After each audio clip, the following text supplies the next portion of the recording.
Bonjour à tous, bienvenue sur Bel Air Scripture, la chaîne qui brise les rocs. Nous allons briser le roc autour de la question de la prophétie d'Ésaïe chapitre 35, le verset 4. Et nous savons que dans cette prophétie, il y a une expression qui a fait que beaucoup puissent aller dans les décors. La prophétie annonce que Dieu viendra lui-même et il sauvera le peuple. Ainsi dit, comme vous l'avez entendu, nous allons parler de « Il viendra lui-même et il vous sauvera ». Alors, en parlant de « Il viendra lui-même »,« Dieu viendra lui-même et il vous sauvera », ce passage a posé des sérieux problèmes dans l'esprit de certains pour traduire en quelque sorte la venue de Christ, Yeshua notre Seigneur, comme étant la venue de Dieu lui-même en personne. En d'autres termes, Yeshua était la personnification de Dieu, selon l'interprétation que certains se sont donnés de ces passages. Alors, nous n'allons pas juste affirmer pour affirmer ou réfuter pour réfuter, mais nous allons entrer dans les Écritures pour voir où se trouve le problème qui a fait en sorte que certains puissent perdre la vision et aller dans le décor pour enseigner une doctrine que les apôtres n'ont pas enseignée. Nous allons parler effectivement de « Il viendra lui-même et il vous sauvera ». Bien, qui est celui qui devrait venir lui-même? C'est bien écrit dans cette prophétie que c'est Dieu qui viendra lui-même et il sauvera le peuple. Mais à quel moment est-ce que cette parole de la prophétie était censée s'accomplir et comment est-ce qu'elle s'est accomplie? C'est ce que nous allons découvrir dans ce numéro. Alors, ensemble avec vous, nous allons essayer un peu de peindre des décors, de planter le décor ensemble et de voir exactement qu'est-ce qui a abouti pour que certains de nos amis puissent arriver à cette conclusion fâcheuse selon laquelle Yeshua, notre Seigneur, serait la personnification de Dieu lui-même qui est venu pour accomplir Ésaïe 35, le verset 4. Alors, avant qu'on puisse arriver sur ce point, nous allons prendre le temps que cela nous prendra pour étudier ces versets dans le détail et étudier aussi la question de Jean-Baptiste à Yeshua et la réponse de Yeshua à Jean-Baptiste. Ensuite, voir comment les apôtres avaient compris cette conversation, cet échange de paroles, la question et la réponse.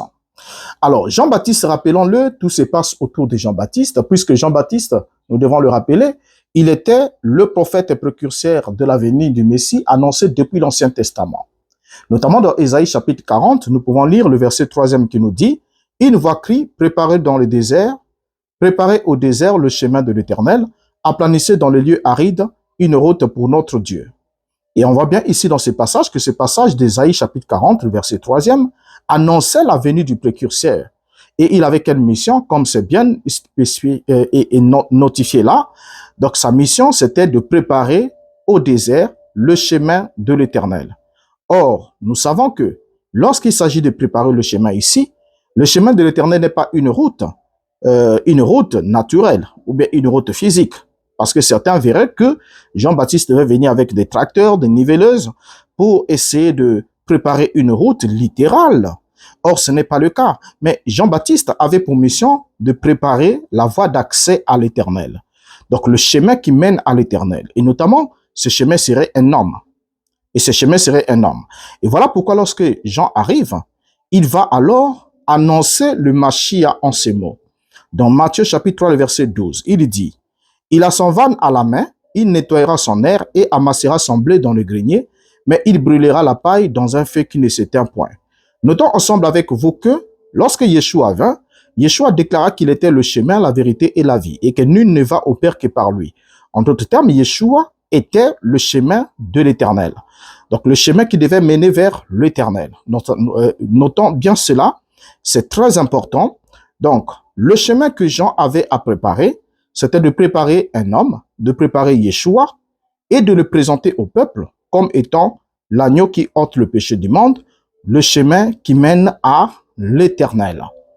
Alors, lorsque Jean a prêché, puisqu'il avait terminé sa mission qui consistait à préparer le chemin étant préparé, Jean avait blâmé Hérode à cause de la femme de son frère Philippe qu'il avait pris, et ce qui lui valut d'être arrêté et d'être mis en prison. Ainsi dit, dans Matthieu chapitre 11, le verset 1er, Jean étant jeté en prison, nous allons lire ce qui suit. Matthieu chapitre 11, le verset 1er jusqu'au verset 3e.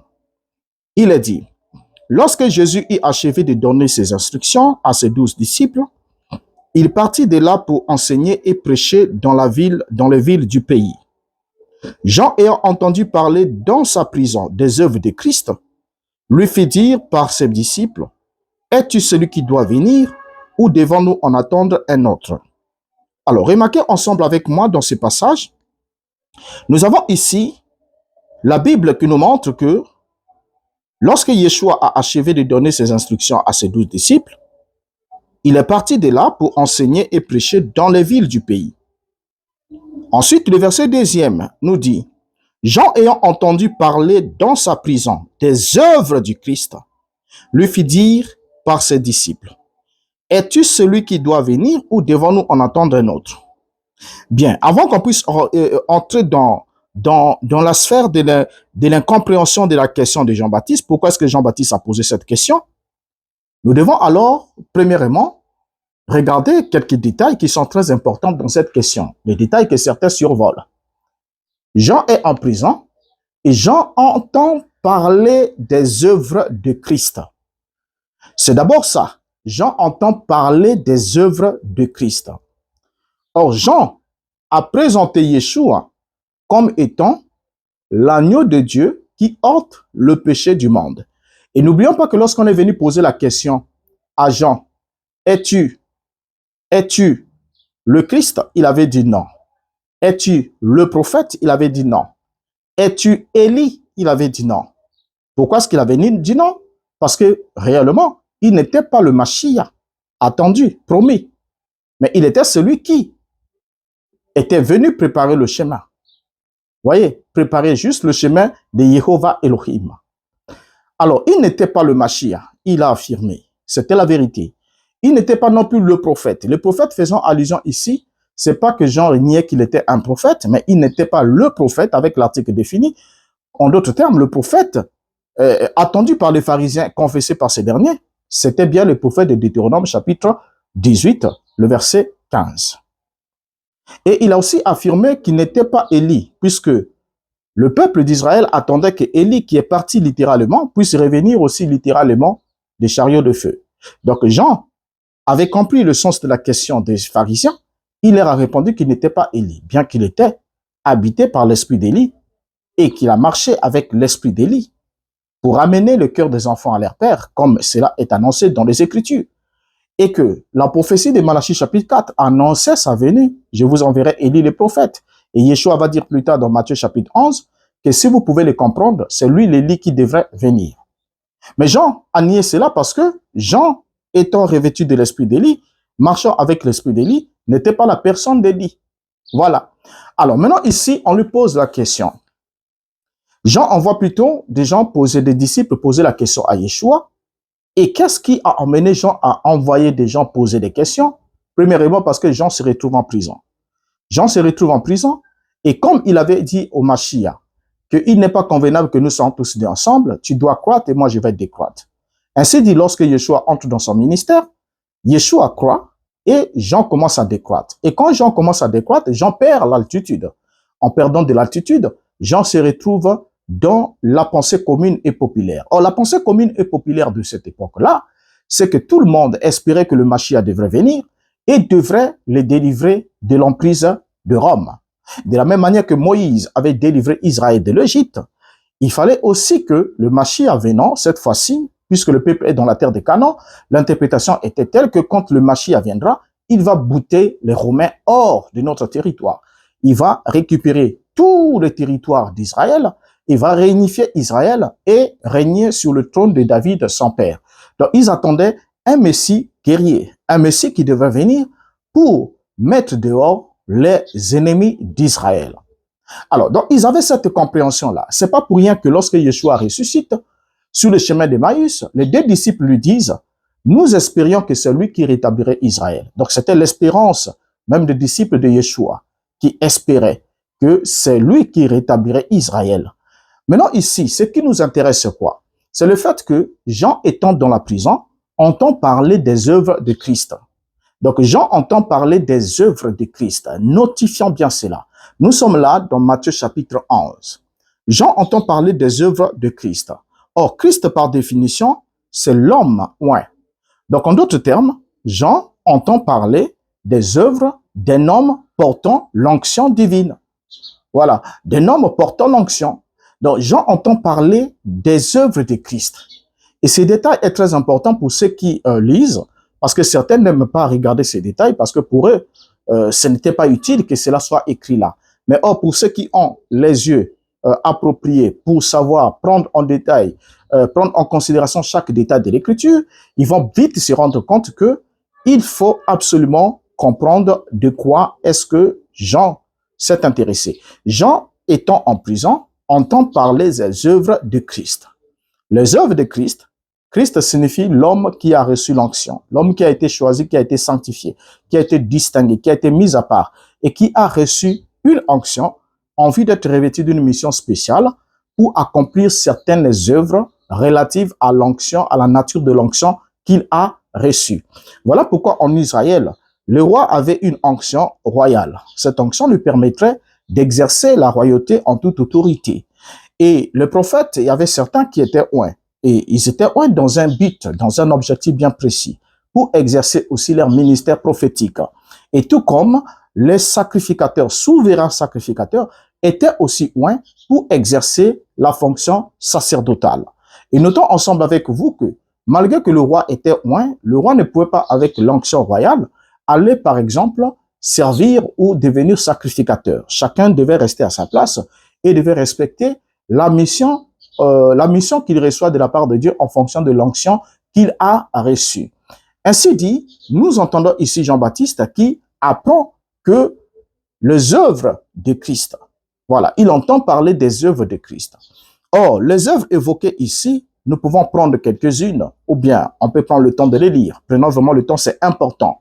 Donc, lorsque nous sommes dans Matthieu chapitre 11, et que Jean envoie des disciples dans Matthieu chapitre 11, pour lui poser la question, est-ce qu'il est celui qui devrait venir ou devrait-on attendre un autre? Pourquoi cette question d'abord? Cette question vient dans le sens où Jean se retrouve en prison et Jean apprend que les œuvres que le Yeshua accomplit sont des œuvres de Christ. Mais or, selon l'interprétation populaire de la basse classe, bien sûr, d'Israël, l'interprétation commune, c'est que le Messie devrait brouter dehors les Romains. Mais Jean ne comprenait pas comment lui, en tant que précurseur du Messie, et qui a présenté cet homme, il entend parler des œuvres de Christ. Mais lui, il est en prison. Or, Christ devait faire quoi? Devait proclamer la liberté. En d'autres termes, selon l'interprétation qu'il y avait à cette époque, lorsque le Christ entrerait dans son ministère, il devrait premièrement mettre dehors les apostats, mettre dehors les Romains, et ensuite, il ne devrait pas y avoir des prisonniers. Parce qu'il est écrit, on va le lire, il devait renvoyer libre les captifs, délivrer les captifs, renvoyer libre des opprimés, ainsi de suite. Donc, il ne devait plus y avoir de prisonniers. Mais Jean était en prison. Il s'est dit, mais tiens, il y a quelque chose qui ne va pas. Il y a quelque chose qui ne semble pas aller. Maintenant, ce qui nous préoccupe pour le moment, c'est le fait que lorsque Jean envoie poser la question à Christ, Christ avait accompli quelques œuvres. Les œuvres qui nous sont rapportées, nous allons regarder quelques-unes et nous allons voir réellement quelle est la lecture que Jean a fait des œuvres de Christ. Et pourquoi est-ce que Christ a accompli ces œuvres? Et c'est d'abord ça le point principal. Pour que nous sachions, est-ce que la venue de Christ était la venue de Dieu lui-même, qui était venu personnellement en chair et en os, dans la personne de Jésus, ou ce n'était pas cela? Alors, quand on prend Matthieu chapitre 4, le verset 23 à 25, nous lisons. Jésus parcourait toute la Galilée, enseignant dans les synagogues, prêchant la bonne nouvelle du royaume et guérissant toute maladie et toute infirmité parmi les peuples. Sa renommée se répandit dans toute la Syrie et on lui emmenait tous ceux qui souffraient de maladies et de douleurs de divers genres, des démoniaques, des lunatiques, des paralytiques, et il les guérissait. Une grande foule le suivit de la Galilée, de la Décapode, de Jérusalem, de la Judée et d'au-delà du Jourdain. Donc voilà, ça c'est déjà les premières œuvres de Christ rapportées dans Matthieu chapitre 4. Et on voit bien ce que cela a donné. La Bible dit au verset 24, sa renommée s'est répandue dans toute la Syrie et on lui emmenait tous ceux qui souffraient de maladies et de douleurs de divers genres, des démoniaques, des lunatiques, des paralytiques, et il les guérissait. Dans Matthieu chapitre 8, le verset 1er jusqu'au verset 3, nous lisons, « Lorsque Jésus fit descendre de la montagne, une grande foule le suivit. Et voici un lépreux s'étant approché, se prosterna devant lui et dit, « Seigneur, si tu le veux, tu peux me rendre pur. » Jésus étendit la main, le toucha et dit, « Je le veux, sois pur. » Aussitôt, il fut purifié de sa lèpre. Alors là, déjà aussi, nous voyons que il y a eu un acte témoignant d'une œuvre messianique, alors la purification du lépreux. Et nous prenons ensuite le verset 4 jusqu'au verset 10 de Matthieu. Il a dit ce qui suit.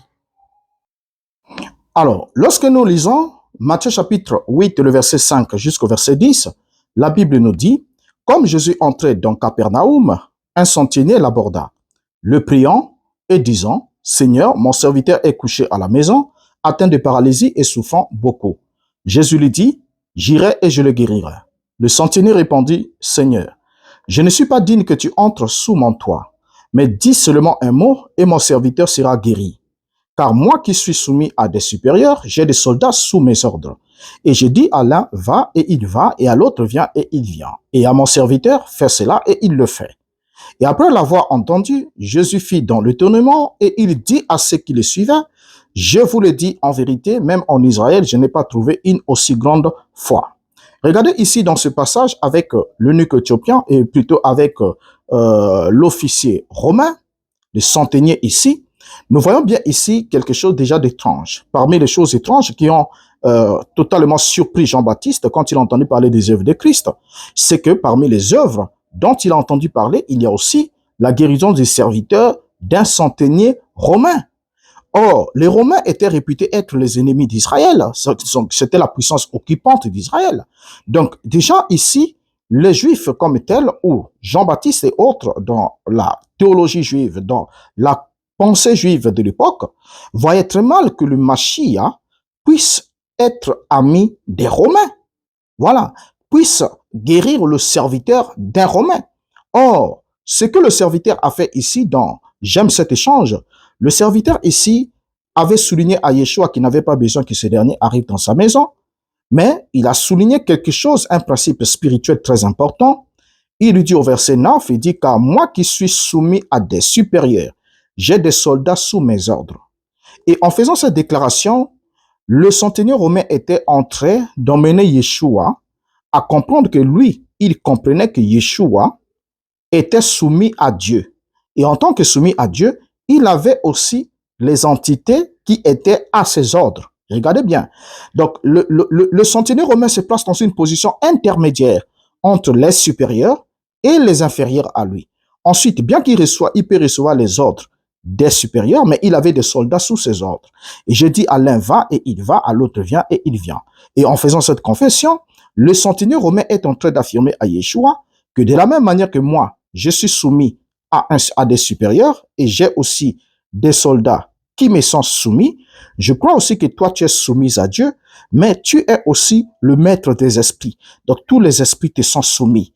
Et lorsqu'il a fait cette déclaration, alors Yeshua affirme, je vous le dis en vérité, même en Israël, je n'ai pas trouvé une aussi grande foi.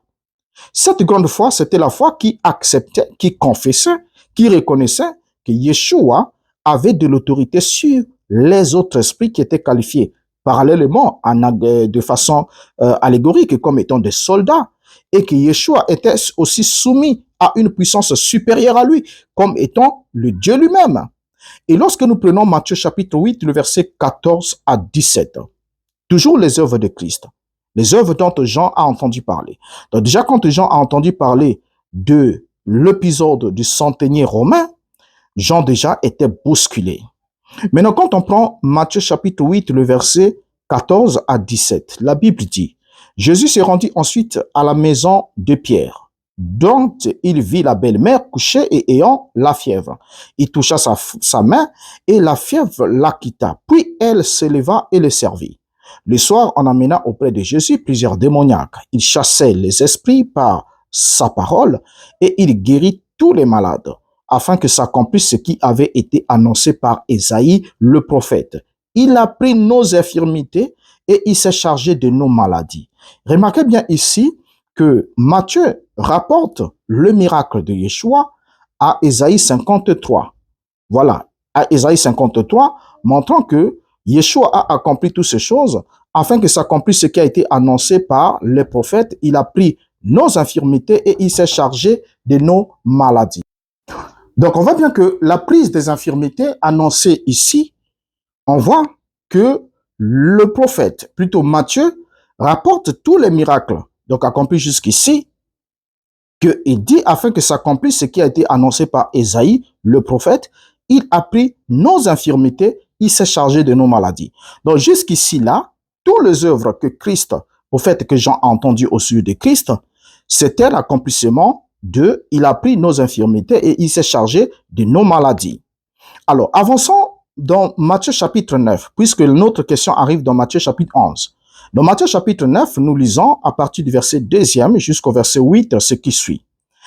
Et voici, on lui amena un paralytique couché sur un lit. Jésus voyant leur foi, dit au paralytique, prends courage, mon enfant, tes péchés te sont pardonnés.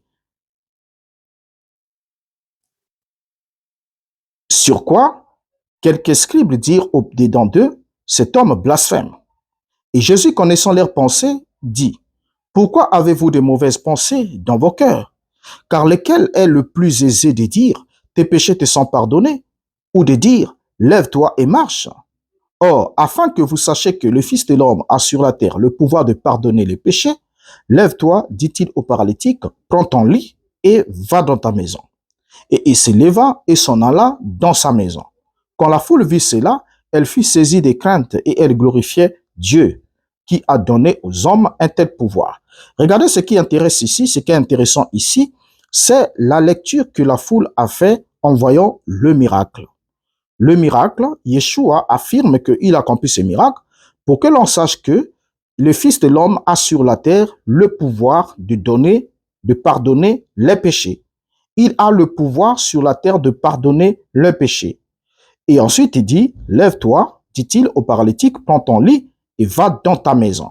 Remarquez bien que la foule ayant vu cela au verset 8, quand la foule vit cela, elle fut saisie de crainte et elle glorifiait Dieu qui a donné aux hommes un tel pouvoir. Et voilà pourquoi un peu plus loin, Yeshua va dire dans Matthieu chapitre 28, tout pouvoir m'a été donné dans le ciel et sur la terre. Donc, il exerce le pouvoir ici qui lui a été donné. Donc, il y a un donateur de pouvoir dont il n'était que le récepteur ou le récipiendaire. Maintenant, quand on prend Matthieu chapitre 9, le verset 18 à 20, nous lisons. Tandis qu'il a adressé ces paroles, voici un chef arriva, se prosterna devant lui et dit, ma fille est morte il y a un instant, mais viens, impose-lui les mains et elle vivra. Jésus se leva et les suivit avec ses disciples. Et voici une femme atteinte d'une perte de sang depuis 12 ans, s'approcha par derrière et toucha le bord de son vêtement. Et nous connaissons cette histoire. Voyez, nous connaissons cette histoire. Et Matthieu chapitre 9, le verset 32 à 33 ajoute, comme il s'en allait, voici, on amena à Jésus un démoniaque muet. Le démon ayant été chassé, le muet parla et la foule étonnée disait, jamais pareille chose ne s'est vue en Israël. Alors donc du coup ici, on se rend compte que les œuvres de Christ viennent de nous être notifiées. Or, quand ces œuvres nous sont notifiées, c'est dans un objectif bien précis. L'objectif, c'est lequel? C'est pour que nous comprenions ensemble avec vous, si on a fait cette lecture de ces œuvres, pour que nous puissions avoir l'idée de ce à quoi Jean-Baptiste faisait allusion quand la Bible dit « Il a entendu dès sa prison parler des œuvres de l'homme oint, des œuvres de Christ ». Et ensuite, nous avons été dans l'obligation de survoler ces œuvres-là pour voir de quoi est-ce que Jean faisait allusion. Nous avons compris ici que Jean a entendu parler des œuvres de Christ. Maintenant, la question qu'on doit se poser en premier lieu, est-ce que ces œuvres signifient-ils que ces œuvres signifient-elles que Yeshua était la personne littérale de Dieu pour accomplir ces œuvres-là? Est-ce que c'était les œuvres de Christ, comme Matthieu l'a dit, ce que j'ai entendu parler? Est-ce que c'était les œuvres de Christ? c'est-à-dire un homme qui est oint par Dieu, ou c'était les œuvres de Dieu lui-même qui est devenu littéralement un être humain? C'est ça d'abord la bonne question. Maintenant, la réponse, nous allons interroger Yeshua si nous croyons qu'il est la vérité. C'est lui qui nous parlera de la nature de ses œuvres et comment est-ce qu'il les accomplissait. Et ce que les apôtres aussi auront accompli, ils nous en parleront. Ainsi dit, nous prenons Jean chapitre 5, le verset 36, au sujet des œuvres de Christ. Et lisons ensemble. Jean 5, 36. Moi, j'ai un témoignage plus grand que celui des gens, car les œuvres que le Père m'a donné d'accomplir, ces œuvres même que je fais, témoignent de moi que c'est le Père qui m'a envoyé. Regardons bien ce passage ici. Yeshua, dont Jean avait entendu parler des œuvres, les œuvres de Christ. Ici, Yeshua explique aux Juifs. Il dit, moi, j'ai un témoignage plus grand que celui de Jean. Donc, il a un témoignage plus grand que celui de Jean. Bien que Jean a témoigné de lui, mais lui, il a un témoignage plus grand que celui de Jean. Et quel est ce témoignage qui parle plus fort et qui est plus grand que celui que Jean a rendu de lui? C'est que les œuvres que le Père m'a donné d'accomplir, regardez bien, le Père m'a donné d'accomplir, ces œuvres même que je fais, témoignent de moi que c'est le Père qui m'a envoyé. Et dans Jean chapitre 10, le verset 25, la Bible dit, Jésus leur répondit, je vous l'ai dit, et vous ne croyez pas. Les œuvres que je fais au nom de mon Père rendent témoignage de moi. Et Jean chapitre 10, le verset 32, Jésus leur dit, je vous ai fait voir plusieurs bonnes œuvres venant de mon Père, pour laquelle me lapidez-vous. Donc remarquez ici que les œuvres alors de Christ sont des œuvres venant de son Père, sont des œuvres qu'il a accomplies au nom de son Père, sont des œuvres que le Père lui a donné d'accomplir afin de témoigner qu'il a été envoyé par le Père. Regardez bien ces trois versets. Donc ces trois versets-là sont clairs. Jean 5, 36 nous montre que les œuvres que le Père lui a donné d'accomplir témoignent que c'est le Père qui l'a envoyé. Et Jean 10, 25 nous montre que Yeshua a fait les œuvres au nom de son Père afin que cela rende témoignage de sa filiation divine, qu'il est l'envoyé de ce dernier. Et dans Jean chapitre 10, le verset 32, Yeshua affirme qu'il a fait voir toutes les bonnes œuvres venant de son Père. Donc, cela sous-entend que c'est le Père qui lui a donné d'accomplir ses œuvres. C'est le Père qui accomplissait ses œuvres. Ainsi dit, lorsque nous descendons, nous voyons que les bonnes œuvres accomplies par Yeshua venaient de son Père. Nous sommes tout à fait d'accord. Venaient de son Père. Le Père lui montrait tout ce qu'il devrait faire et il accomplissait. Alors, le but de ces bonnes œuvres, de toutes ces œuvres que Yeshua a accomplies, comme il nous l'a dit, était pour que ces œuvres témoignent que c'est le Père qui l'a envoyé. Donc, c'est le Père qui l'a envoyé, qu'il agit sur dérogation de mandat de la part de Dieu. Donc, Dieu agit par délégation de mandat au travers de Yeshua. Et s'il a dit la vérité, c'est que c'est le Père qui l'a envoyé. Ce n'est pas le Père qui est venu lui-même dans la forme d'un être humain, mais c'est le Père qui l'a envoyé. Et nous savons bien que le verbe envoyer ne signifie pas ici autre chose que ce qu'il signifie. Alors maintenant ici, revenons sur la réponse de Yeshua à Jean-Baptiste.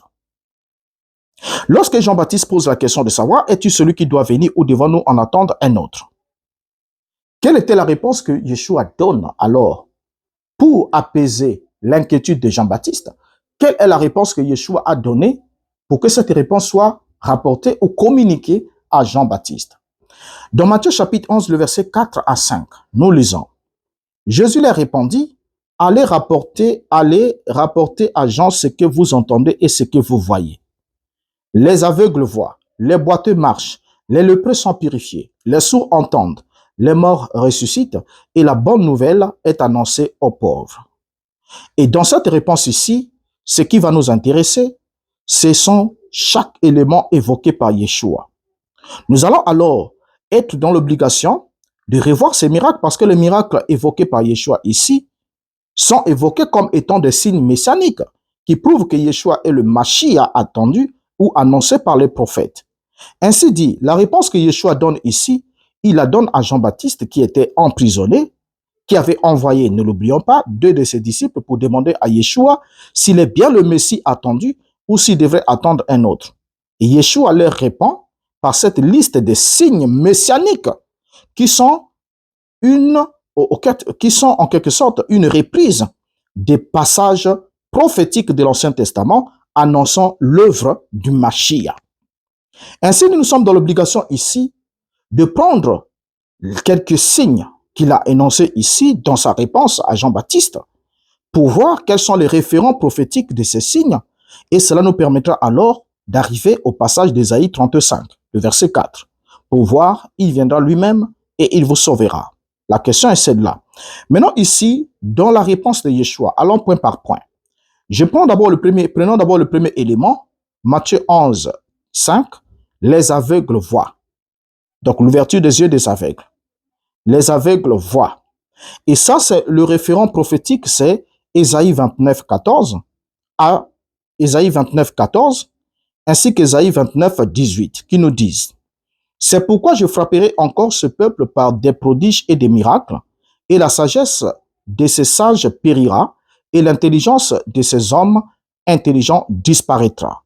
Verset 18. En ce jour-là, les sourds entendront les paroles du livre, et délivrés de l'obscurité et des ténèbres, les yeux des aveugles verront. Nous avons mis les yeux des aveugles en gras pour montrer que c'était les référents prophétiques d'Ésaïe chapitre 11, le verset 5. Ainsi, Ésaïe 35, le verset 5 aussi nous dit: alors s'ouvriront les yeux des aveugles, s'ouvriront les oreilles des sourds. Donc on voit bien ici que les référents prophétiques, en premier lieu de la vision des aveugles, étaient en quelque sorte l'accomplissement de ce qui a été annoncé depuis le temps le plus ancien. Alors, il n'y a pas que ces passages-là, il n'y a pas que le passage que nous venons de lire, il y a aussi Luc chapitre 4, le verset 19. Et là-bas, nous lisons: pour proclamer aux captifs la délivrance et aux aveugles le recouvrement de la vie, pour renoncer, pour renvoyer libres les opprimés, pour publier une année de grâce du Seigneur.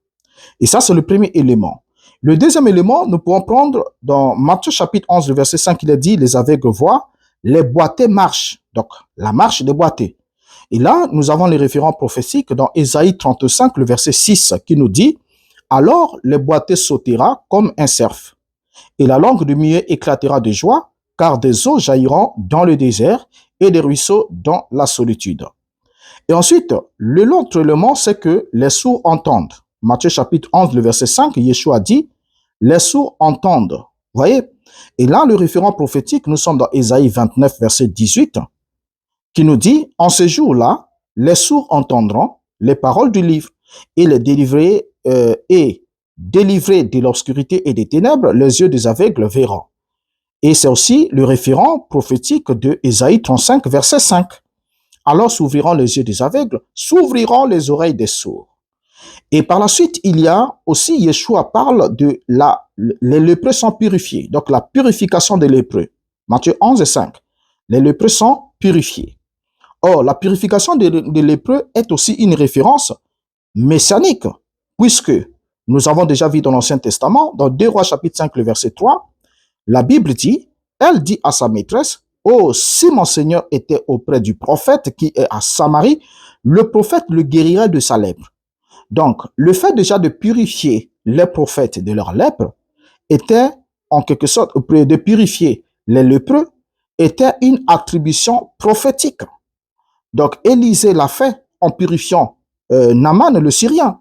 Donc, Yeshua aussi vient, il le fait, et il cite aussi la purification des lépreux comme étant une référence messianique. Et aussi, il continue dans Matthieu chapitre 11, toujours le verset 5, il parle de la résurrection des morts. Il dit: les morts ressuscitent.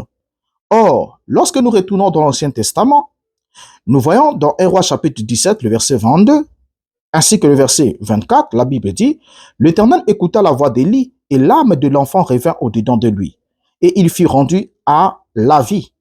Et la femme dit à Élie: je reconnais maintenant que tu es un homme de Dieu, et que la parole de l'Éternel dans ta bouche est vérité. Donc, par la résurrection des morts, la femme a reconnu que Élie était un homme de Dieu, et que la parole de Dieu dans la bouche d'Élie était la vérité.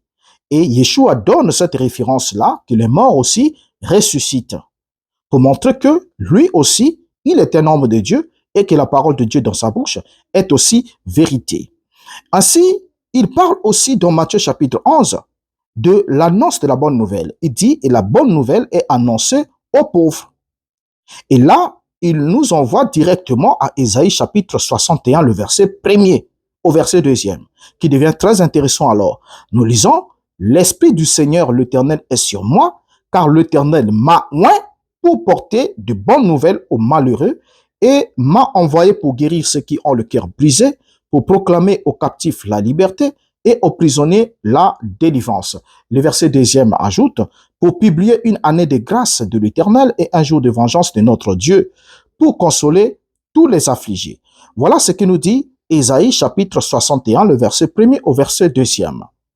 Maintenant, ce qui est intéressant, c'est que lorsque Yeshua lit la prophétie d'Ésaïe chapitre 61, le verset 1er au verset 2e, il ne va pas lire la totalité du verset 2e. Regardez bien, nous laissons là le verset 1er et le verset 2e du livre d'Ésaïe 61 et nous prenons la lecture que Yeshua a fait dans le Nouveau Testament de ce même livre d'Ésaïe. Lorsqu'il est entré dans la synagogue, comme c'était sa coutume les jours de Shabbat, on lui remet le livre du prophète Ésaïe afin qu'il en fasse la lecture. Et la Bible nous dit qu'ayant déroulé, il trouva l'endroit où il était écrit. Luc chapitre 4, le verset 18 à 19. L'Esprit du Seigneur est sur moi, parce qu'il m'a oint pour annoncer une bonne nouvelle aux pauvres. Il m'a envoyé pour guérir ceux qui ont le cœur brisé. Verset 19, pour proclamer aux captifs la délivrance et aux aveugles le recouvrement de la vue, pour renvoyer libres les opprimés, pour publier une année de grâce du Seigneur. Qu'est-ce que nous constatons? Nous constatons d'abord, premièrement, que Yeshua se présente comme étant une personne qui a été ointe. Donc, c'est l'Esprit du Seigneur l'Éternel était sur lui et il a été oint dans le but de porter de bonnes nouvelles aux malheureux. Et comme lui-même il vient de le dire ici, dans le but d'annoncer une bonne nouvelle aux pauvres. Voilà, d'annoncer une bonne nouvelle aux pauvres, selon ce qu'il a dit dans Matthieu 11, verset 5. La bonne nouvelle est annoncée aux pauvres. Or, la bonne nouvelle devait être annoncée aux pauvres seulement par un homme oint. Pour que la bonne nouvelle soit annoncée aux pauvres, c'est que Yeshua affirme, regardez un peu l'ordre qu'il donne, hein, après avoir parlé des sourds, des boiteux, des ressuscités, Yeshua clôture sa réponse à Jean-Baptiste en lui parlant de la bonne nouvelle qui est annoncée aux pauvres. Or, la bonne nouvelle qui est annoncée aux pauvres, c'est l'accomplissement d'Ésaïe chapitre 61. Donc, qui montre que tout ce que Yeshua a dit plus haut était juste les œuvres de l'homme oint, c'est-à-dire de Christ. Celui sur qui l'Esprit de l'Éternel reposait, afin qu'il soit oint, et que, étant oint, regardez bien dans ce passage dans Luc chapitre 4, le verset 18, l'Esprit du Seigneur est sur moi parce qu'il m'a oint pour annoncer la bonne nouvelle aux pauvres, il m'a envoyé. Donc, il y a deux verbes, il y a deux actions que l'Éternel fait. La première action, c'est quoi? Il oint Yeshua. Il oint Yeshua. Et la deuxième action, c'est quoi? Il l'envoie. Voilà, il l'envoie. Donc, il y a une délégation de pouvoir, il y a une mission et Yeshua s'en va. N'est-ce pas? Donc, on voit bien ici que par rapport à Ésaïe chapitre 61, le verset 1er au verset 2e, Yeshua est mandaté par Elohim. Notons qu'il s'agissait là des œuvres de Christ. Et ici, Ésaïe 61, lu dans Luc chapitre 4, le verset 18 à 19, témoigne que Yeshua reconnaissait qu'il était le oint de Dieu. Il était oint par l'Esprit de Dieu et envoyé par celui qui l'a oint. Donc, nous comprenons bien que toutes les œuvres qu'il a énoncées plus haut, c'était les œuvres de loin. Et il a envoyé juste à Jean la réponse qu'il fallait. OK? Et c'est même ce que les apôtres ont compris dans Actes chapitre 2, le verset 22. Qu'est-ce que Pierre prêche aux Juifs le jour de la Pentecôte? N'oublions pas qu'il est fraîchement rempli du Saint-Esprit et Pierre déclare ce qui suit. Hommes israélites, écoutez ces paroles. Jésus de Nazareth, cet homme à qui Dieu a rendu témoignage devant vous par les miracles, les prodiges et les signes qu'il a opérés par lui au milieu de vous, comme vous le savez vous-même. Remarquez dans la réponse, dans cette allocution de Pierre, il dit cet homme à qui Dieu a rendu témoignage. Or, Yeshua lui-même dans Jean chapitre 5 et dans Jean chapitre 10 que nous avons lu un peu plus haut, avait affirmé que les œuvres que le Père lui a donné d'accomplir rendent témoignage de lui que c'est le Père qui l'a envoyé. Or, avant que le Père puisse envoyer Yeshua, le Père l'a oint. Et c'est ainsi que dans Actes chapitre 2, le verset 22, cet homme à qui Dieu a rendu témoignage devant vous par les miracles, les prodiges et les signes qu'il a opérés par lui au milieu de vous. Comme vous le savez vous-même, remarquez, qui a opéré les œuvres par lui, par Yeshua? Lui ici est mis par cet homme, c'est-à-dire, est mis pour cet homme, c'est-à-dire Jésus de Nazareth. Mais qui a opéré les miracles, les prodiges et les signes par Yeshua? C'est bien Dieu. C'est il qui a opéré par Yeshua.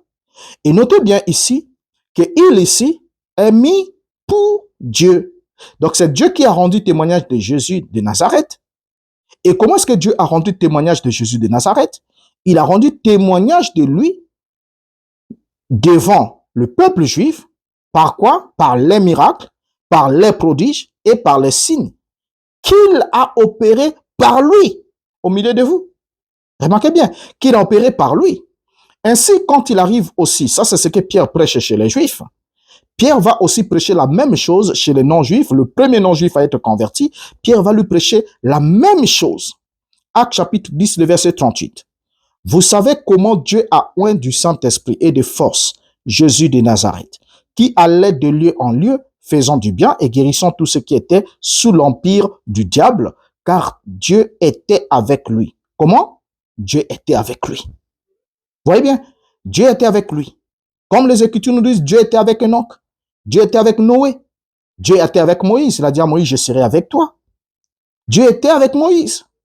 Dieu était avec Josué. Dieu était. Dieu est toujours avec ses serviteurs. Donc, ici, dans ce passage, Pierre présente Yeshua comme étant un homme que Dieu a oint du Saint-Esprit et de force, et qui allait par-ci par-là guérissant les malades, faisant tout ce qu'il faisait, délivrant les gens qui étaient sous l'empire du diable, car Dieu était avec lui. Pas qu'il était Dieu, mais Dieu était avec lui. Ça, c'est la prédication de la vérité. Et en dehors de cette vérité, tout ce qui est alors dit à l'encontre de la vérité, c'est une déclaration anti-vérité, anti-Dieu, anti-Christ.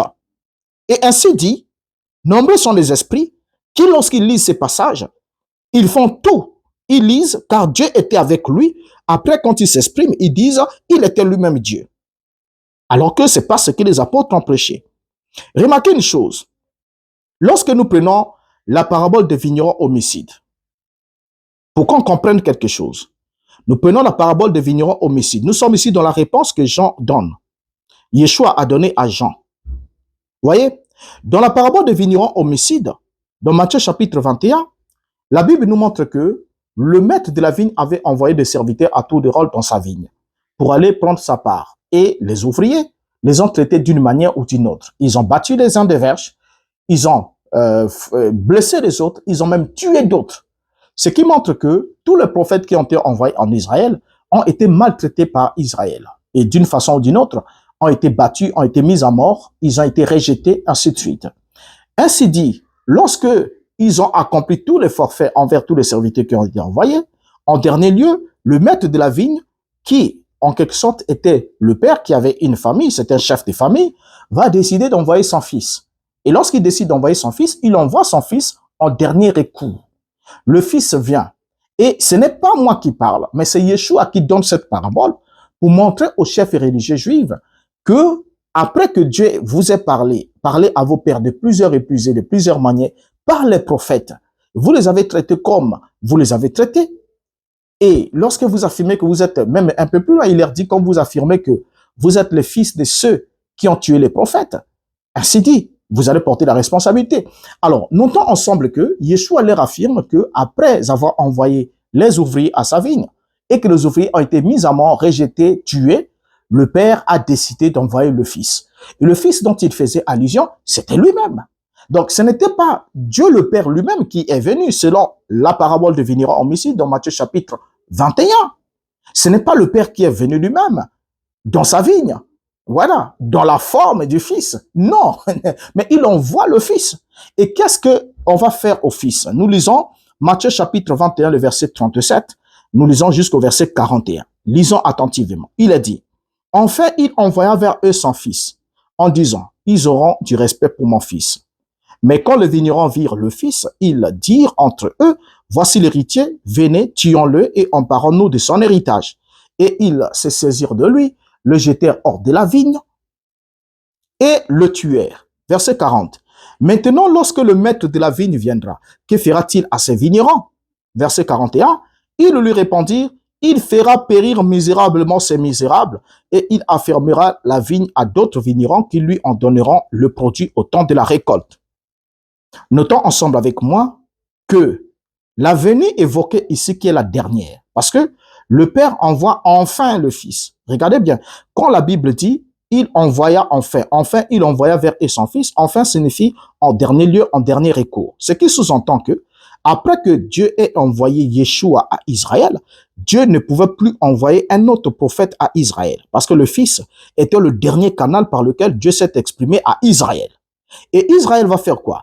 Ils vont dire, écoutez, voici l'héritier, venez et tuons-le et emparons-nous de sa vigne, de son héritage. Et le verset 39 dit, ils se saisirent de lui et le jetèrent hors de la vigne et le tuèrent. Souvenez-vous que Yeshua a été tué hors de Jérusalem. Donc on l'a jeté hors de Jérusalem, cette vigne merveilleuse de Dieu. Et on l'a fait quoi? On l'a tué. Maintenant, dans le verset 40 qui nous intéresse, la Bible dit maintenant lorsque le maître de la vigne viendra, que fera-t-il à ses vignerons? Remarquez bien ici que la venue du maître de la vigne, qui est Dieu lui-même le Père, est annoncée comme étant une venue qui doit succéder à celle du Fils.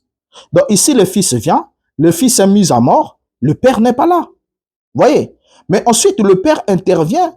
Il est annoncé au verset 40, lorsque le maître de la vigne viendra. Et ensuite, l'œuvre que le maître de la vigne devrait accomplir, c'est quoi? C'est de faire périr misérablement ces misérables et ensuite d'affermir la vigne à d'autres vignerons qui devraient lui rendre le produit au temps de la récolte. Or, cette venue de Dieu lui-même, le Père des maîtres de la vigne, qui cette fois-ci n'envoie plus un serviteur parce que le serviteur a été tué et ensuite le Fils a été aussi tué. Ensuite, cette venue de Dieu est bien la venue de la vengeance. C'est la venue de la vengeance. Parce qu'il vient pour périr, pour faire périr le misérable qui ont tué le Fils. Remarquez bien. Donc c'est bien la venue de la vengeance qui est la séquence que Yeshua n'avait pas lue dans sa lecture d'Ésaïe 61. Remarquez, reprenons Ésaïe 61, le verset 2e. Le verset 2e nous dit, pour publier une année de grâce de l'Éternel, virgule, et un jour de vengeance de notre Dieu pour consoler tous les affligés. Vous allez remarquer que lorsque Yeshua prend le rouleau, j'aime ça. Luc chapitre 4, le verset 18, jusqu'au verset 19, la Bible dit, l'Esprit du Seigneur est sur moi parce qu'il m'a oint pour annoncer une bonne nouvelle aux pauvres. Il m'a envoyé pour guérir ceux qui ont le cœur brisé, pour proclamer aux captifs de la délivrance et aux aveugles le recouvrement de la vue, pour renvoyer libres les opprimés, pour publier une année de grâce du Seigneur. La Bible dit, après avoir dit pour publier une année de grâce du Seigneur, Yeshua roula les livres et remit les rouleaux aux serviteurs qui étaient là. Et ensuite, il commença à leur dire, ces paroles de l'écriture que vous venez d'entendre est accomplie. Quelle est la parole de l'écriture qu'il venait d'entendre? L'Esprit du Seigneur est sur moi parce qu'il m'a oint pour annoncer une bonne nouvelle aux pauvres. Il m'a envoyé pour guérir ceux qui ont le cœur brisé, pour proclamer aux captifs la délivrance et aux aveugles le recouvrement de la vue, pour renvoyer libres les opprimés, pour publier une année de grâce du Seigneur. Mais regardez le verset 2 de Ésaïe 61, ne s'arrête pas à pour publier une année de grâce de l'Éternel, mais le verset continue, dit, et un jour de vengeance de notre Dieu. Mais Yeshua ne lut pas les jours de vengeance. Pourquoi? Parce qu'il est venu dans sa première venue publier une année de grâce. Publier une année de grâce. Et l'autre venue, celle du Père, c'est alors un jour de vengeance. Donc, ce qui sous-entend que dans le ministère de Yeshua, il avait emmené la miséricorde et il avait aussi annoncé le jugement. Mais seulement, il n'a pas lu la portion du jugement. Il n'a pas lu le jugement. Lorsqu'il dit « et un jour de vengeance de notre Dieu », Yeshua n'a pas lu ça. Parce qu'il n'était pas venu là pour amener un jour de vengeance de notre Dieu. Parce que le Fils devait être tué par les vignerons. Et ensuite, le Père devrait venir pour venger le Fils. Ainsi, vous remarquez que dans Ésaïe chapitre 61, le verset 2e, la partie que Yeshua n'a pas lue, c'est « Et un jour de vengeance de notre Dieu ». Yeshua n'a pas lu ça. Et comme Yeshua n'a pas lu ça, Yeshua n'était pas là pour l'accomplir. Mais Yeshua a lu la portion de l'écriture qui devrait s'accomplir. Voilà pourquoi il a pu affirmer que cette parole de l'écriture que vous venez d'entendre est accomplie. Pas s'accomplira, mais est accomplie. C'est-à-dire que je suis oint et je suis envoyé. Remarquez bien. Donc la parole qui est accomplie, c'est celle-là. Je suis oint et je suis envoyé pour proclamer, publier une année de grâce de l'Éternel. Alors, lorsque nous prenons le passage qui nous intéresse, Ésaïe 35, le verset 4. Maintenant que nous avons compris que quand Yeshua est venu, il n'a pas lu pour publier, il n'a pas lu pour, en quelque sorte, pour publier une année de vengeance. Il n'a pas lu un jour de vengeance et un jour de vengeance pour publier un jour de vengeance de notre Dieu. Yeshua n'a pas lu ça. Pourquoi est-ce que Yeshua n'a pas lu ça? Retournons alors dans Ésaïe 35. Dans Ésaïe 35, le verset 4. Le verset 4, qui est un verset qui ne souffre de rien. Et vous allez voir ensemble avec moi pour que nous puissions exactement comprendre si Yeshua, pendant qu'il était là, il était l'accomplissement de cette portion de l'écriture. Nous avons pris les référents prophétiques. Nous avons vu ce que Yeshua a annoncé et nous avons pris les référents prophétiques. Maintenant ici, Ésaïe 35, verset 4 nous dit: dites à ceux qui ont le cœur troublé, prenez courage, ne craignez point. Voici votre Dieu. La vengeance viendra, la rétribution de Dieu. Il viendra lui-même et vous sauvera. Bien, la première des choses que nous constatons, on doit dire à ceux qui ont le cœur troublé. On doit dire à ceux qui ont le cœur troublé. Ils doivent faire quoi? Prendre courage. Prenez courage, ne craignez point. Voici votre Dieu. La vengeance viendra. Qu'est-ce qui viendra? La vengeance. Virgule. La rétribution de Dieu. Donc, il y a deux choses qui vont venir. La vengeance, la rétribution de Dieu.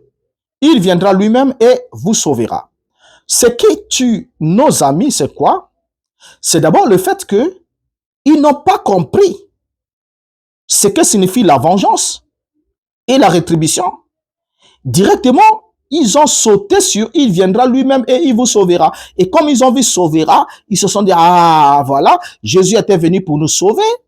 Et comme Jésus est venu pour nous sauver, donc c'était Dieu qui était venu lui-même. Mais ils n'ont pas compris.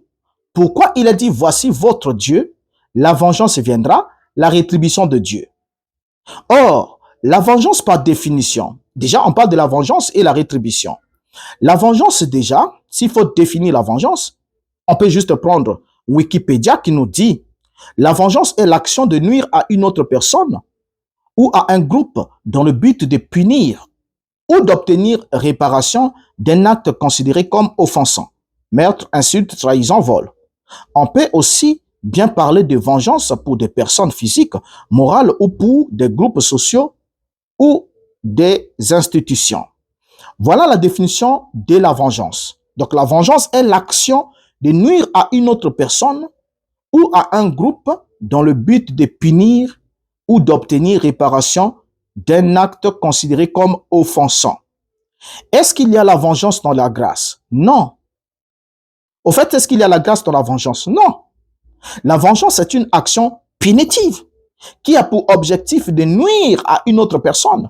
Pourquoi nuire à cette personne? Parce que cette personne est considérée comme étant soit meurtrier, tout ça là. Donc, on a le but de le punir, voyez, pour obtenir réparation d'un acte considéré comme offensant.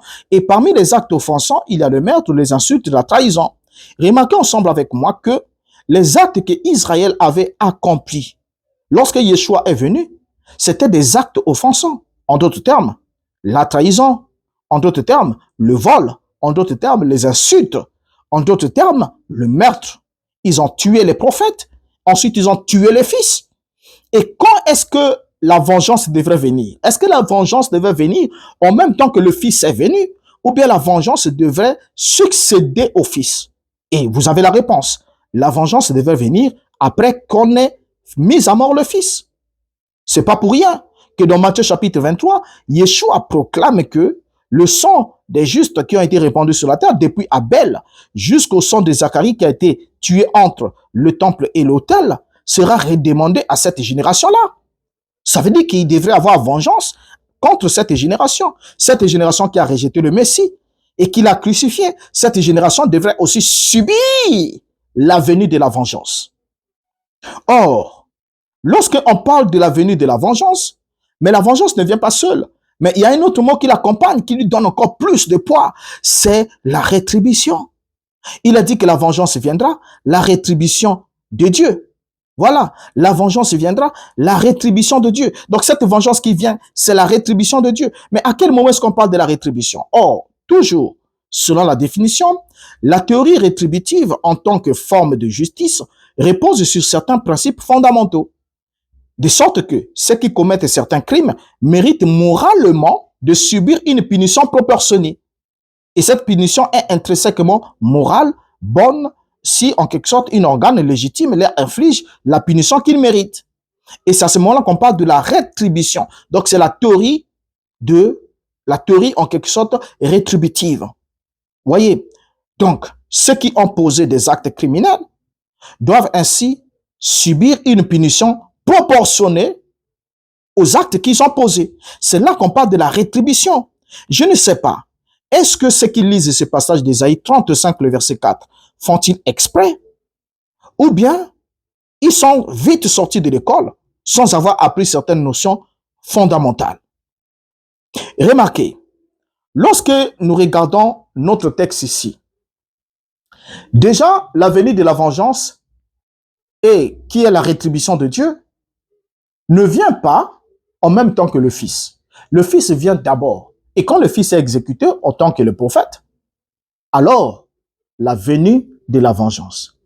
Voici votre Dieu, la vengeance viendra, la rétribution de Dieu.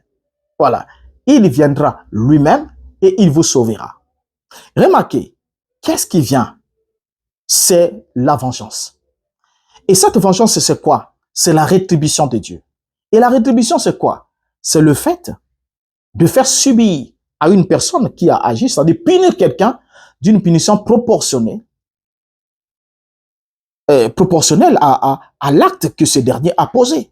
C'est la théorie de la rétribution. Voyez bien. Donc ici, là, le maître de la vigne, qui est le père, vient à la suite qu'on a tué les fils. Il vient pour faire quoi? Pour punir les misérables. Punir misérablement les misérables. C'est ça, la venue de la vengeance. Et cette venue de la vengeance ne vient pas dans ou pendant la venue du Fils. C'est pas pour rien. Ce n'était pas par bêtise ou par incapacité de lire que Yeshua n'a pas terminé la lecture du deuxième verset du livre d'Ésaïe. Parce que la vengeance, il n'était pas venu pour accomplir la vengeance. Il devait venger quoi? Non, il n'y avait pas la vengeance. Il fallait d'abord qu'il subisse, qu'il soit rejeté, qu'il soit mis à mort. Alors, l'autre expression qui a perturbé un peu nos amis qui enseignent en faux, c'est la portion du verset qui dit « Il viendra lui-même et il vous sauvera ». Qui viendra lui-même? Dieu. Ce Dieu-là est défini. On a dit « Voici votre Dieu ». N'est-ce pas? La vengeance viendra. La rétribution de Dieu. Il viendra lui-même et il vous sauvera. Donc, l'écrivain était très sage. Il était très sage. Il doit venir sauver lesquels? Ceux qui ont les cœurs troublés. Pas ceux qui ont le cœur brisé. Parce que, bon, là, il faudra peut-être un numéro pour expliquer la différence de ces deux termes. Hein? Yeshua dit qu'il est oint pour guérir ceux qui ont le cœur brisé. Mais là-bas, dans la vengeance, quand la vengeance vient, on a dit, dites à ceux qui ont le cœur troublé. Un cœur troublé et un cœur brisé, c'est pas la même chose. Mais on y reviendra. Maintenant, remarquez une chose. Lorsque nos amis disent non, il y a lui-même. Il viendra lui-même. Et c'est ça qui les a tués. Mais ils ne comprennent pas une chose. Avant de parler de lui-même, voyons d'abord quelques expressions bibliques où Dieu s'exprime en utilisant l'expression moi-même. Parce que là, nous avons la même combinaison, n'est-ce pas? Moi-même, toi-même, lui-même, elle-même, nous-mêmes, vous-même, eux-mêmes. Donc, nous avons cette formulation-là. Alors, voyons comment se comporte Dieu lorsqu'il dit qu'il viendra lui-même. Quand la Bible dit qu'il viendra lui-même, voyons d'abord comment Dieu se comporte quand il dit moi-même. Et ensuite, on saura. Est-ce que moi-même signifie que Dieu deviendra un être humain pour poser un acte? Si c'est le cas, alors nous comprendrons que lorsque le prophète dit il viendra lui-même, alors nous devons chercher comment est-ce que Dieu est venu lui-même. Et on va définir ce concept. Déjà, commençons par le premier élément. Lorsqu'on parle de moi-même, prenons juste d'abord le verset biblique. Nous prenons Deutéronome chapitre 32, le verset 35. Deutéronome 32, verset 35, la Bible nous dit d'abord ce qui suit. On est d'abord nous sommes d'abord sous la notion d'abord de la vengeance. Ça, c'est d'abord le point important. La notion d'abord de la vengeance. Deutéronome chapitre 32, le verset 35. À moi la vengeance et la rétribution, quand leur pied chancellera, car le jour de leur malheur est proche, et ce qui les attend ne tardera pas. Remarquez ici dans ce passage de Deutéronome chapitre 32, le verset 35, nous voyons Dieu qui dit, à moi la vengeance et la rétribution. Regardez bien, les deux éléments qui sont cités dans Ésaïe 35, le verset 4, la vengeance et la rétribution. Et Dieu ici annonce la vengeance et la rétribution en disant, quand leur pied chancellera, car le jour de leur malheur est proche. Donc, le jour de la vengeance et la rétribution, c'est le jour du malheur.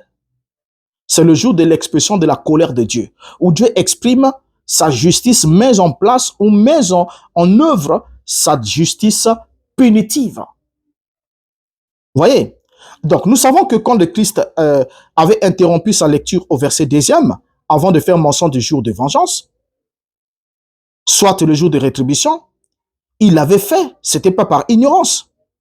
Notons que venger, comme nous l'avons dit plus haut, signifie dédommager moralement quelqu'un d'un affront ou d'un tort en punissant celui qui a nui.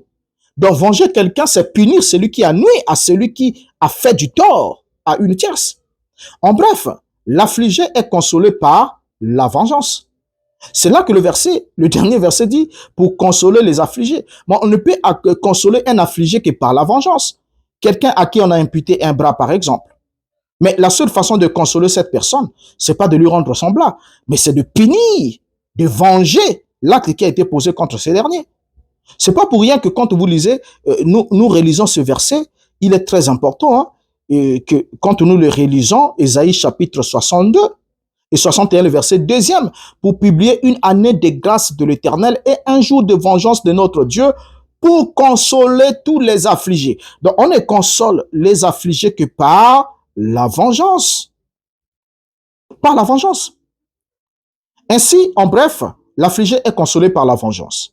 Et même quand on va dans l'ouverture du 5e sceau, nous lisons les cris suivants de la part des âmes qui étaient décapitées à cause de la parole de Dieu, du témoignage qu'ils avaient rendu.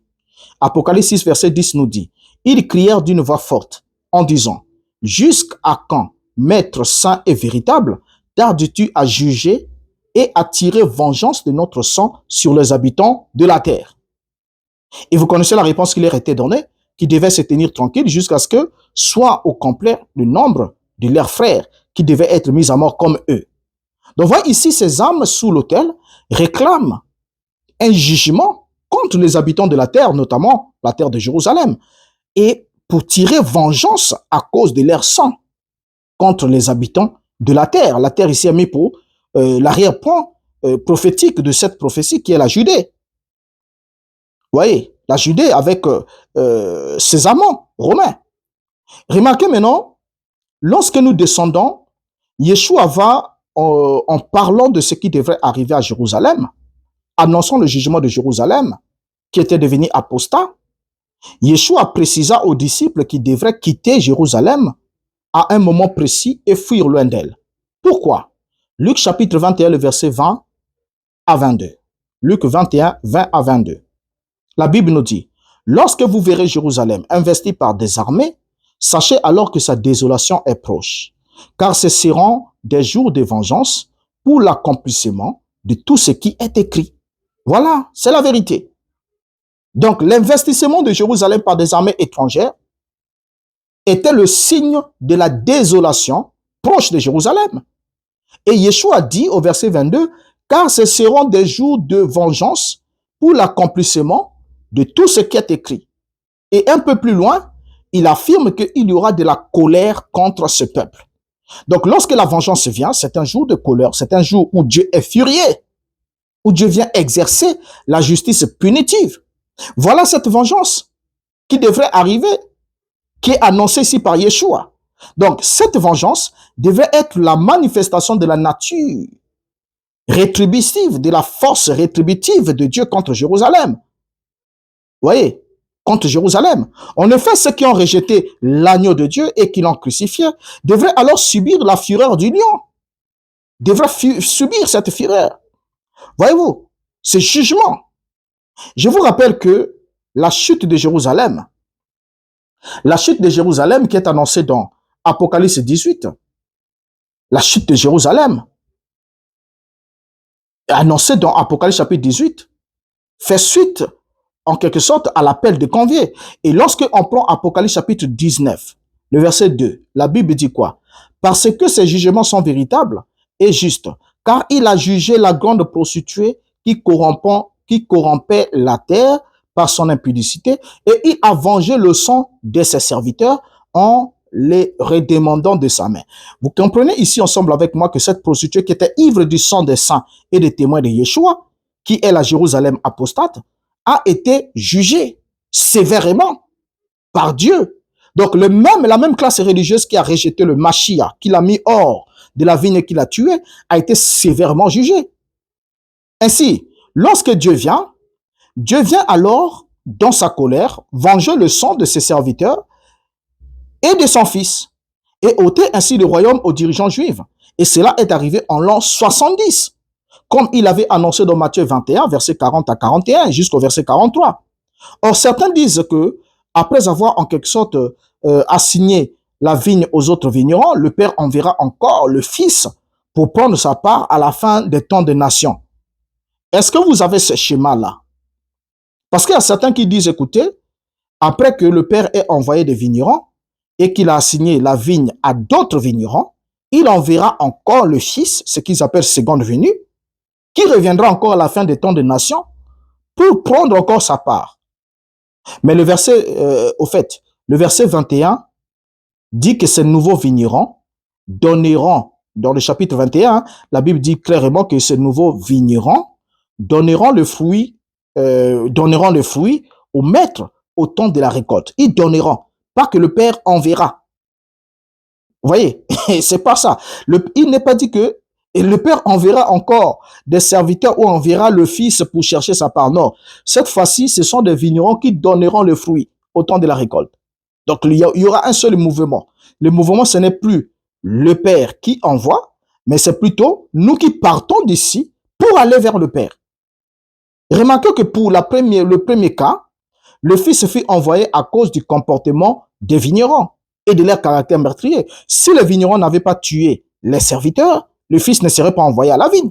Mais le Fils était envoyé à cause du comportement meurtrier et criminel des vignerons. Et là, le Père dit, comme c'est mon Fils, cette fois-ci, ils vont sûrement avoir des égards pour mon Fils. Donc, ce qui sous-entend que si les chefs religieux juifs de tous les temps avaient accepté le message des prophètes que Dieu leur avait envoyé, la venue du Fils et sa mise à mort ne feraient pas partie du tableau et par conséquent, ceux des nations n'auraient pas le privilège d'être appelés à la tâche. Alors, terminons ici avec l'expression « il viendra lui-même ». que nous avons voulu brosser un peu plus haut. Il viendra lui-même. Et dans l'expression « il viendra lui-même », nous savons déjà que lui-même est une expression pronominale, composée de lui, le pronom personnel, lui, et de l'adjectif même, accolé par un trait d'union, qui est utilisé en quelque sorte pour renforcer le pronom lui en le désignant spécifiquement pour marquer l'action faite par lui sans aide extérieure. Donc voilà la définition de lui-même. Donc c'est pour renforcer et témoigner et marquer l'action faite par lui sans l'aide extérieure. Maintenant, la question qu'on doit se poser, est-ce que Dieu peut-il agir et être aidé dans son action? Aucun moment, en aucun moment, en aucun moment, personne n'a aidé Dieu. En aucun moment. Parce que lorsqu'on parle de l'aide, lorsqu'on parle de l'aide, l'aide est d'abord définie comme étant l'action d'intervenir en faveur d'une personne en joignant ses efforts aux siens. Donc, ce qui sous-entend que les efforts de ces derniers sont en quelque sorte insuffisants pour réaliser une certaine tâche. Et lorsque nous venons joindre nos efforts à ces efforts, nous sommes en train de l'aider. Or, Dieu est tout-puissant. Et comme Dieu est tout-puissant, on ne peut pas l'aider. On ne peut pas venir joindre nos efforts à ses efforts. Ce n'est pas possible. Donc, ce qui sous-entend que toute action de Dieu, Dieu l'accomplit lui-même. Toute action de Dieu, Dieu l'accomplit lui-même. S'il ne peut pas l'accomplir lui-même, il doit être aidé par nous. Il doit être aidé par nous. Or, le principe est que ce soit l'inférieur. Regardez bien quelque chose. Lorsque Dieu est censé agir, Dieu agit tout seul. Nous n'avons pas à contribuer à emmener nos efforts à la société. Ce n'est pas pour rien que même dans notre salut, il a dit vous êtes sauvés par la grâce et cela ne vient pas de vous afin que personne ne s'enorgueillisse. Donc ça veut dire que dans notre salut, il n'y a rien de nous qui contribue dans l'accès au salut. Pour accéder au salut, rien de nous ne contribue. En fait, si vous avez un salut où vous avez contribué pour accéder à ces derniers, c'est un faux salut. Maintenant, une fois sauvés, c'est là que nous agissons en faveur du royaume, à titre de reconnaissance pour ce que Dieu a fait pour nous. Mais nous ne le faisons pas pour que Dieu nous sauve, mais c'est parce que Dieu nous a sauvés que nous vivons maintenant pour lui. C'est totalement différent. Maintenant, ici, toute action de Dieu, on doit les retenir, que toute action de Dieu, Dieu l'accomplit lui-même. Et dans l'expression lui-même, cela sous-entend qu'il n'a pas besoin d'aide. Même pour créer, il a dit seul, j'ai posé le fondement de la terre. Seul, j'ai fait ceci. C'était pour montrer qu'il n'a pas été aidé. Il l'a fait seul. Seul, ça veut dire sans compagnie, sans assistance. Alors, remarquez maintenant une chose. Lorsque nous prenons ici l'expression lui-même, déjà dans même, que ce soit moi-même ou lui-même, eux-mêmes, toi-même, dans l'expression même, cette expression même, réunie à un pronom personnel par un trait d'union, veut simplement dire en personne. Donc, quand on prend l'expression même, réunie à un pronom personnel par un trait d'union, cette expression même, réunie par un pronom personnel par un trait d'union, signifie seulement en personne. Donc, quand on dit lui-même, ça veut dire que c'est lui en personne. OK? Toi-même, ça veut dire que c'est toi en personne. Viens toi-même, ça veut dire que c'est toi-même, toi en personne. Voilà. Nous-mêmes, ça veut dire que c'est nous en personne. Donc, voilà ce que cela signifie. Maintenant, ici, avant qu'on arrive à lui-même, voyons comment Dieu se comporte quand il utilise l'expression moi-même. Est-ce que c'est comme nous l'avons compris? Et nous allons comprendre aussi comment il se comporte quand il utilise l'expression lui-même. Alors, déjà pour parler de moi-même, on peut prendre quelques exemples. Moi-même, déjà, si on peut le définir, c'est déjà nous sommes là dans la combinaison, comme nous l'avons dit, hein, nous avons l'adjectif et nous avons le pronom. Et déjà là, nous avons moi qui est en quelque sorte comme le sujet naturellement direct et direct, au fait, naturellement ou directement responsable d'une chose. Donc, les responsables directs, c'est moi. Quand je dis moi-même, ça veut dire que le responsable direct, c'est moi. J'emporte la responsabilité. Donc, moi-même, je me désigne comme étant le responsable direct d'un acte. Je verrai moi-même. J'agirai moi-même. Je parlerai moi-même. Je viendrai moi-même. Et quand je dis moi-même, ça veut dire que je serai le seul. En fait, dans cet acte-là, je serai le seul directement responsable de l'action et des conséquences. Remarquez, quand nous prenons Genèse chapitre 46, le verset 4, nous commençons avec Dieu dans l'expression moi-même. Ensuite, nous terminons avec lui-même. Dans l'expression, dans Genèse chapitre 46, le verset 4, nous lisons la Bible qui nous dit, moi-même, c'est Dieu qui s'adresse à Jacob, moi-même, je descendrai avec toi en Égypte, et moi-même, je t'en ferai remonter, et Joseph te fermera les yeux. Donc là, c'est Dieu qui promet à Jacob, moi-même, je descendrai avec toi en Égypte. Question, est-ce que Dieu est descendu lui-même avec Jacob en Égypte? La bonne réponse, c'est oui. N'est-ce pas? Est-ce que on peut nous montrer physiquement, littéralement, Dieu descendant lui-même en Égypte? La réponse, c'est faux. Non. Pourquoi? Parce que Dieu est esprit. Mais ici, il dit bien à Jacob, moi-même, je descendrai avec toi en Égypte. Moi-même. Et ensuite, il ajoute, et moi-même, je t'en ferai remonter. Donc, les deux actions ici sont censées être accomplies par Dieu lui-même. Il dit que moi-même, je descendrai avec toi en Égypte. Bon, on l'a pas vu descendre avec Jacob et sa famille en Égypte, littéralement. Et moi-même, je t'en ferai remonter. Et lorsque Jacob, donc Israël, remonte hors de l'Égypte, est-ce qu'on a vu Dieu littéralement? Et Joseph te fermera les yeux. Prenons Exode chapitre 33, le verset 14. L'Éternel répondit, je marcherai moi-même avec toi et je te donnerai du repos. Bien.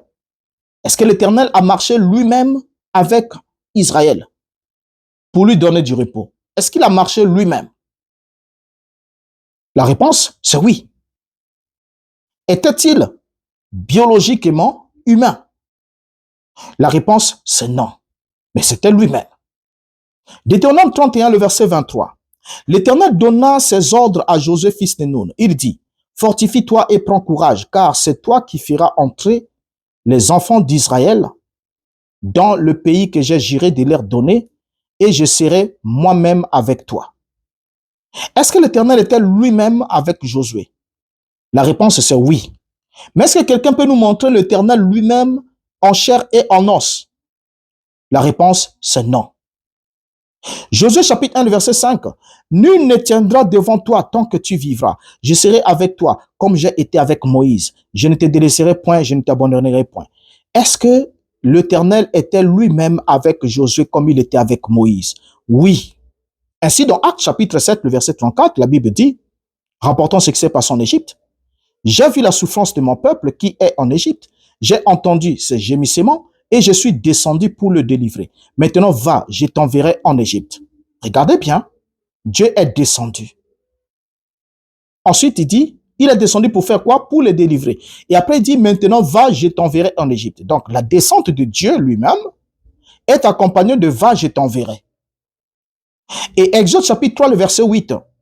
Je suis descendu pour le délivrer de la main des Égyptiens et pour le faire monter de ce pays dans un bon et vaste pays, dans un pays où coule le lait et le miel, dans les lieux qu'habitent les Cananéens, les Étiens, les Amoréens, les Phérésiens, les Éviens et les Jubésiens. Remarquez ensemble, n'oubliez pas que Dieu avait dit à Jacob, je descendrai moi-même avec toi en Égypte et c'est avec moi-même, je remonterai aussi hors de l'Égypte. C'est-à-dire, moi-même, je descendrai avec toi. Moi-même aussi, je te remonterai. Je te ferai sortir de là. Mais ici, il dit, je suis descendu pour les délivrer de la main des Égyptiens. Et quand il dit au verset 9, il dit, voici les cris d'Israël sont venus jusqu'à moi, et j'ai vu l'oppression que leur font pousser et leur font souffrir les Égyptiens. Verset 10, maintenant va, je t'enverrai auprès de Pharaon, et tu feras sortir d'Égypte mon peuple, les enfants d'Israël. Remarquez bien, dans la promesse qu'il a faite à Jacob, c'est lui-même qui devrait faire sortir Israël. Mais ici, il descend, il dit, je suis descendu. Est-ce qu'il est descendu? Oui. Mais ensuite, je t'enverrai auprès de Pharaon et tu feras sortir d'Égypte mon peuple, les enfants d'Israël. Et dans Exode 15, verset 2, l'Éternel est ma force et le sujet de mes louanges. C'est lui qui m'a sauvé. Il est mon Dieu. Je le célébrerai. Il est le Dieu de mon Père. Je l'exalterai. Qui a sauvé Israël? C'est l'Éternel. N'est-ce pas? C'est lui. C'est l'Éternel. Et Deutéronome chapitre 4, le verset 37 ajoute, il a aimé tes pères et il a choisi leur postérité après eux. Et il t'a fait lui-même sortir d'Égypte par sa grande puissance. Est-ce que c'est l'Éternel lui-même qui a fait sortir Israël de l'Égypte par sa grande puissance? Oui. Est-ce que c'est l'Éternel lui-même qui a sauvé Israël? Oui. Mais est-ce qu'il était là en chair et en os? Non. Mais comment est-ce qu'il a sauvé Israël? Comment est-ce qu'il a fait sortir Israël? Comment est-ce qu'il a lui-même fait sortir Israël de l'Égypte par sa grande puissance? Osée 12, verset 14 dit, par un prophète, l'Éternel fit monter Israël hors d'Égypte. Et par un prophète, Israël fut gardé. Remarquez, il t'a fait lui-même sortir d'Égypte par sa grande puissance. Et c'est par un prophète qu'il fit monter Israël hors d'Égypte. Ainsi, nous comprenons que lorsque la Bible dit moi-même ou lui-même, cela ne veut pas dire que l'Éternel serait là en chair et en os. Parce qu'en l'an 70, quand il est venu pour apporter la vengeance et la rétribution contre Jérusalem, on ne l'a pas littéralement vu. Et même quand il descendait pour exercer le jugement contre les dieux de l'Égypte, la Bible dit qu'il est monté sur un char, sur des nuées. Son char, les nuées sont son char. Et il est descendu. Les idoles de l'Égypte tremblent. Nous sommes dans Ésaïe 19. Mais on ne l'a pas vu littéralement. Mais on a vu la manifestation destructive de sa présence. Il dit, je tournerai l'épée de l'un contre son frère. Et c'est ce qu'il a fait. Et ainsi, pour détruire Jérusalem en 70, il a agi pareillement. Il y avait d'abord l'épée qui était tournée entre juifs et juifs. Les zélotes et contre d'autres fractions, ainsi de suite, se sont battus d'abord. Bien qu'étant enfermés, encerclés par Rome, ils ont d'abord eu la guerre interne entre eux. Et après, c'est l'épée romaine qui a fini avec eux pour accomplir la venue de la vengeance. Donc, toute action de Dieu est entreprise par Dieu lui-même. Dieu lui-même. Parce que l'exclusion de Dieu lui-même signifie que nous sommes, au fait, nous aidons Dieu. Or, Dieu, on ne l'aide pas parce qu'il est tout-puissant. Et il agit lui-même. Et c'est pas pour rien que l'expression lui-même ne signifie pas ce que l'on a voulu vous mettre en tête. Pour vous dire qu'Ésaïe 35, le verset 4, signifie que Yeshua est la venue de Dieu lui-même qui est venu avec la vengeance, la rétribution et pour sauver. C'est faux. Le salut évoqué là-bas, c'est le salut de ceux qui ont le cœur troublé, c'est-à-dire les affligés. C'est eux, les affligés. Et ceux qui sont affligés ne peuvent être consolés que par la vengeance. Ainsi, vous avez compris que Ésaïe 35, le verset 4, il viendra lui-même et il vous sauvera, ne concerne pas le pécheur qui a besoin du salut. Et le salut qui lui est apporté par la publication de la grâce divine. Et non par la venue de la vengeance et la rétribution. Non. Mais la vengeance et la rétribution, c'est une venue qui s'est accomplie en l'an 70, où Dieu l'a accomplie contre le peuple d'Israël. pour accomplir Matthieu 21 et accomplir bien d'autres écritures. La colère contre ce peuple, le jour de vengeance, pour l'accomplissement de tout ce qui est écrit. Ainsi, quand vous attendez aujourd'hui, quand vous prenez ces versets-là et qu'on vous enseigne des demi-vérités, qui sont des mensonges, pour dire que quand Jésus était là, quand il a envoyé la réponse à Jean-Baptiste, la réponse que Jésus a envoyée à Jean-Baptiste est dans Ésaïe 35. Et là-bas, dans Ésaïe 35, il a dit que c'est Dieu qui viendra lui-même et il vous sauvera. Donc, il a envoyé des gens dire à Jean-Baptiste que ne crains rien, c'est moi-même qui suis venu pour sauver. Faux, mensonge. Parce que dans 1 Jean, il a dit, l'amour de Dieu consiste au fait que Dieu a envoyé son Fils comme sauveur du monde. Voilà la vérité. Dieu envoie le Fils comme sauveur du monde, comme il a envoyé Moïse comme sauveur d'Israël. C'est Dieu agissant au travers d'un prophète, d'un envoyé. Voilà ce qu'on avait à dire dans ce numéro. Laissez votre avis en commentaire. N'oubliez pas que nous avons besoin de vous pour aller plus loin ensemble. Et priez aussi pour nous. Et soutenez-nous de quelque manière que vous le pouvez. Et je crois que la grâce du Seigneur sera aussi sur vous.